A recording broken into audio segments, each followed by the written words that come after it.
Mr. Speaker, this morning I had virtual meetings with ministerial colleagues and others in addition to my virtual duties in this House. I shall have further such meetings later today.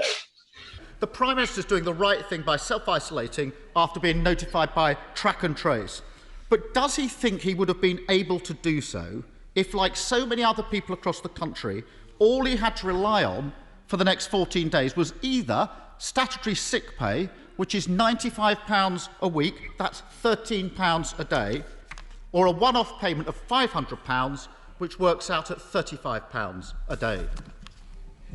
Prime Minister. Well, it's good finally to hear something from the right honourable gentleman in praise of NHS test and trace. I think they secured at least one of his objectives, to keep me away from answering his questions in person.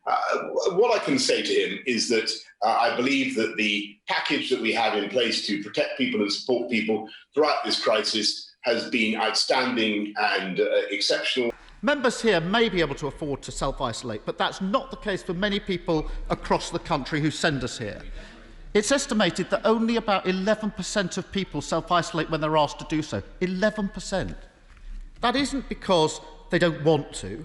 It's because many don't feel that they can afford to. We continue to encourage people to do the right thing. It does break the chain of transmission of the disease. And as for the self-employed groups that he mentions, we've given £13.5 billion so far in support for self-employed people, uplifted universal credit in the way that I've described. And what we want to do is to get the virus under control, get the R down below 1, which is the purpose of these current measures, encourage people to self-isolate in the way that I am, and thereby stop the disease from spreading, so that the firms, the professions, the businesses that he talks about can get back to something as close to normality as soon as possible.